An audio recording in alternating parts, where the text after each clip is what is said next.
we will touch on some Gamecock football headlines going into next week, looking back at this week. Chris, what are the biggest changes? What are some things that Gamecock fans need to know based on practice this past week? Yeah, South Carolina practices later today. Then they get a 3-day weekend going into UCF game preparation. So this week's a bye week. This week has been a bye week. So a few things to watch for. Number one, the linebacker group. Defensive staff looking for more production out of that unit. Some potential changes there. Cedric Cooper, who has been recovering from injury, has missed some practice time, has not played this year so far, despite being healthy more recently than not. He's a guy that's potentially going to get a look at the Mike linebacker, the middle linebacker spot against UCF. Could give the Gamecocks some leadership, some playmaking ability at that spot because that's been a bit lacking. Special teams is another group to watch out for. South Carolina against a good UCF offense on the road can't afford to give them a short field like they did against Vanderbilt. So we could see some changes at kick returner, punt returner. Bruce Ellington said last night that he was going to handle kick return duties and that he thought that Victor Hampton would be back on punt return.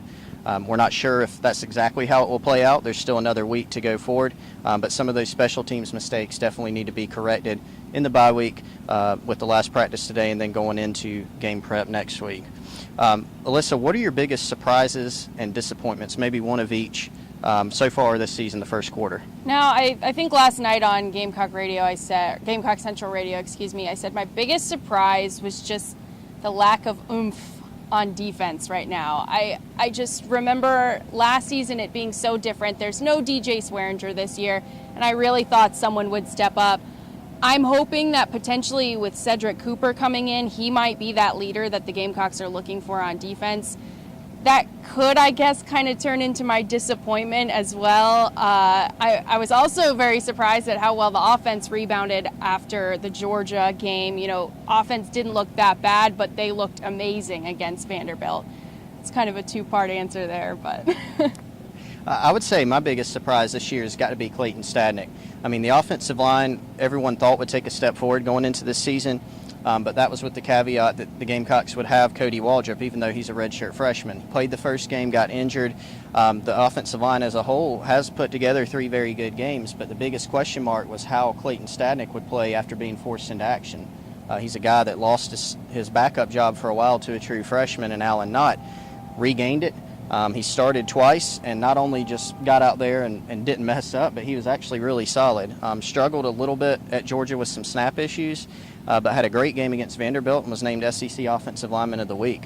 And disappointments, just to sort of piggyback off what you said, I think the defense has had some struggles at times.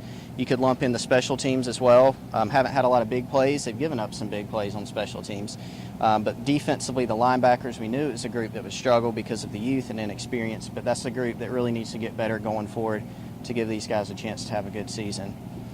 Now, quick question, going back to Stadnick real quick. Mm-hmm. When Waldrop comes back and he's healthy, who do you think is going to get that starting job? Sean Elliott's going to have a tough call. Waldrop's done a really good job. He's athletic. He's not as big as Cody. He's actually got more experience than Cody now. He has 2 starts as opposed to 1. But Waldrop won that job for a reason. I think it'll depend on how healthy Cody is. He's had the bye week. He'll have the game week preparation against UCF, and if he's back and able to go, then it's a situation where he could potentially play. They'll probably go with the guy that's played best in practice. But regardless, it gives Sean Elliott, I'm sure, a great deal of comfort knowing that he's got a couple guys that he can trot out there now. Let's talk a little bit about, just to close it out, MVPs this season. Sure. Who would your MVP be on offense and then on defense so far? Well, I got to say that last night, again, going back to the radio show, I said Mike Davis just because he's, in my opinion, been the most consistent guy on offense. Mm-hmm. You know, you hand him the ball and you're excited to see what happens, and I think that right there is your MVP. On defense, standout player, I'm just going to base it off last week's game, and I'm going to go with Jimmy Legree. That pick in the end zone to ice the game, that was huge. And that presence, that awareness, that was a big thing for the Gamecock defense, and I think that was great. I'll give Jimmy Legree my defensive MVP. On offense, I would go with Connor Shaw. Mike Davis certainly deserving. There's some other players you could think of too. Nick Jones, maybe a guy or two on that offensive line. But Connor Shaw, been one of the most efficient quarterbacks in the country, running the ball, passing the ball. He hasn't thrown an interception. He's got the 1 fumble at Georgia that came on a really great play. incidentally, but he's been excellent. This looks like his team on offense. He's done a really great job so far. Defensively, I would still go with Jadeveon Clowney.